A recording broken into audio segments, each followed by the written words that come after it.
Well, with me right now from Harvard Eye Associates is Dr. Mark Levy. And Doctor, always good to see you and all you folks from Harvard Eye. Thank you so much for having me. Yeah, so Appreciate today we're going to talk about how dry eyes can impact cataract patients. And we were just talking about cataracts, and first go over that for a moment, and then we'll get to the dry eye part. So because if we can put up the first slide. yeah, we'll see the anatomy of the human lens. So broadly speaking, people in their early 60s will present with early cataract development. Okay. So we'll see signs of clouding of the lens in the early 60s, and somewhere between 5 and 10 years beyond that, they'll need cataract surgery. Okay. Cataract surgery involves removal of a diseased lens or a lens that has become clouded to the point where vision is adversely affected, and then it's time to remove that lens. So that cataract lens is removed and an intraocular lens replaces it. And there have been some amazing new developments in intraocular lenses. There are all kinds of designs now. That's what I've heard, yeah. They have these multifocal lenses that can... But before doing the cataract surgery, there's a number of important measurements and calculations that have to be made in order for that lens to be the correct power to give the patient the outcome that we're looking for. Right, right. So... you want to go to, we can go to the next slide here. Yeah, let's go to the next slide. So basically this is how the cataract extraction works. The incision is made near the cornea. The lens is then removed, implant inserted, and the lens is put into position. The key though is the power of that lens. You want to make sure that that lens comes out at the correct power. So we have a number of new high-tech measurements that are taken, and the lens is put in the hope that this person's not going to have to wear eyeglasses once the surgery's been done. Right, and it can be a remarkable transformation. Yes, yes. So what they found was in cases where it didn't turn out exactly perfectly, the vision didn't turn out exactly perfectly, it then got down to how do we figure out what's causing this? Okay. And they found out, so if you can go to the next slide. Okay. By the way, this is the intraocular lens, and like I said, they come in many different designs, and that's the lens that's put in place where the cataract has been removed. So if we can go on to the next slide, the last slide here. Okay. Here's the key to all of this. Okay. Our tear film is made up of broadly three different layers. There's a mucin, an aqueous, and a lipid layer, and all of those layers need to be present and thick enough in order to give the cornea the nutrition that it needs, and in order to keep our vision stable. Okay. That film of those layers of tears form an actual lens in front of our eye. And if any one of those layers is unstable or not there or not enough of it, it'll affect the outcome of cataract surgery. Wow. So the purpose of this talk today is to make sure that people who are coming up for cataract surgery have a dry eye workup before surgery in order to hopefully predict a better result vision-wise.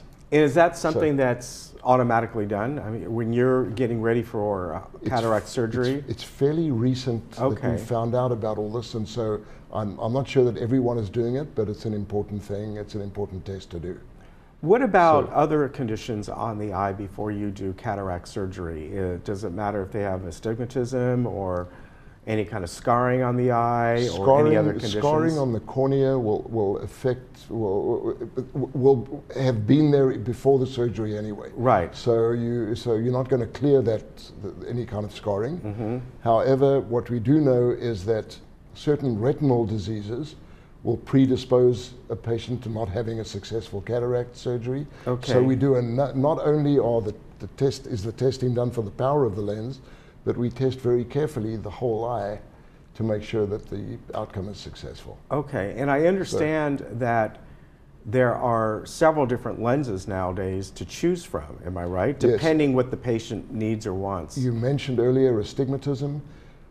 Almost anything now can be corrected with almost any condition, whether it be astigmatism, farsighted, nearsighted, can be corrected with these new high-tech intraocular lenses that we're using. So it's a very exciting time to be in eye care. That means that if somebody wore glasses for years and years and years, not only are they, the cornea, that lens is being replaced, but for the obvious reasons of it's getting cloudy, but their vision could all of a sudden be So for the person wonderful. who's their whole life been dependent on eyeglasses and contacts, can now have the freedom of not needing to use those anymore. Wow. So it's very exciting. That's incredible. Yes. And how long does, I understand you do, if both eyes are needed, you don't do them together. You might have a couple, 3 weeks or something. Exactly. Like that, we normally right? separate cataract surgeries by about a month. Okay. So we want to make sure that the first eye is clear and that the result is successful before going into the second eye. We just don't do them both at the same time. Right. And once the eye is done, how long is recovery time, or I guess I should say, maybe they have to be easy on their eye. Do they have to wear anything? For the first week, you've got to be a little easy, so we don't want you bending and lifting heavy weights and doing any kind of stressful exercise. Right. So you're a little careful for that first week. For the first month after surgery, you're on eye drops, you're on anti-inflammatory, antibiotic eye drops. But basically, after that first few days, your life returns completely to normal.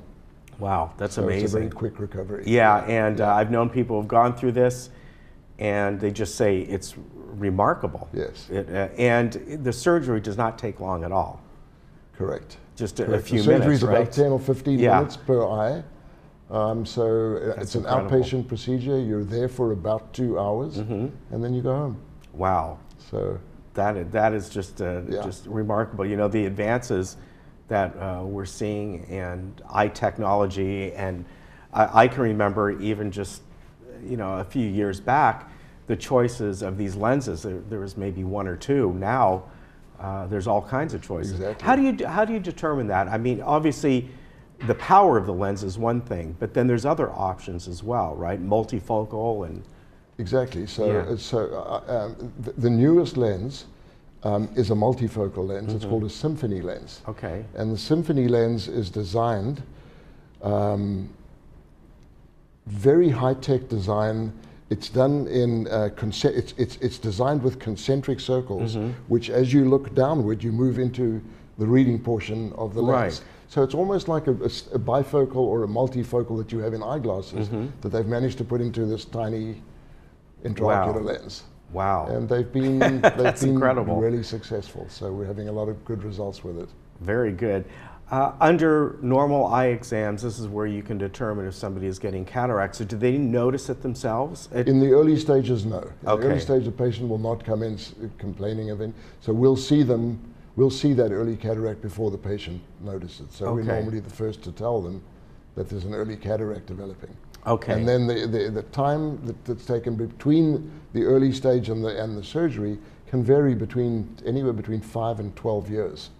So we cannot easily predict the progression of a cataract. Yeah. Let me ask you along those lines. Let's say you have somebody coming in that are above 60, in their mid-60s, and maybe they're thinking after all these years of just getting LASIK surgery. Can you look at them and determine if they do not have any signs of cataracts, would that still be a way to go? Does that affect LASIK surgery, affect maybe cataract surgery years later? That's a very good question, Ken. And generally, I tend to be conservative about this. So if I see an early cataract on a 62 or 63-year-old person who may be interested in LASIK, I'll tend to talk them out of it. Okay. Because as that cataract develops over the next few years, the vision will change. So you're going to have somebody who has, if they decide to do the LASIK, they'll have good vision for maybe 6 months or a year, and that'll start to drop. Right. And you're going to have an unhappy patient. So I tend to, if they're in their 60s and they're most likely going to develop cataracts, or you're seeing early cataracts, I'll talk them out of doing that. Makes the LASIK. sense. Yeah, it does. Very good, doctor. The other important thing, if the surgery doesn't turn out to be perfectly accurate, and there's a little bit of nearsighted or farsighted or astigmatism left over, that can then be corrected with a LASIK procedure. Oh, so if a I didn't person realize comes that. in and they're 20/30 and they were hoping to be 20/20, we can sharpen that up for them with a procedure on the front of the eye. Very good. So, I didn't realize that. Yes. Well, just over the years that you folks have been coming in from Harvard Eye, and I've been seeing this technology advance. It's absolutely incredible. Fascinating. Yeah. Yeah, and I understand that this area, Orange County, is sort of like the Silicon Valley of eye technology, right? A lot of stuff is developed here. Yeah. Yes, and of course Laguna Woods is our prime population for cataracts. Yeah, very good. Always good to see you. Thank you. Thank you very much. Thank you very much. I appreciate it. And great doctors over at Harvard Eye Associates. And main thing is get your eyes checked, right? Once a year, would you say? Once a year, get your eyes checked. And if you know that you're in that cataract surgery's in your near future, make sure that you request a dry eye workup. That's the key to this. Make sure that you have time to get that tear film stable before the cataract surgery, and that may involve a month or two. Okay. All right. Very good. Good to see you, and we'll be right back.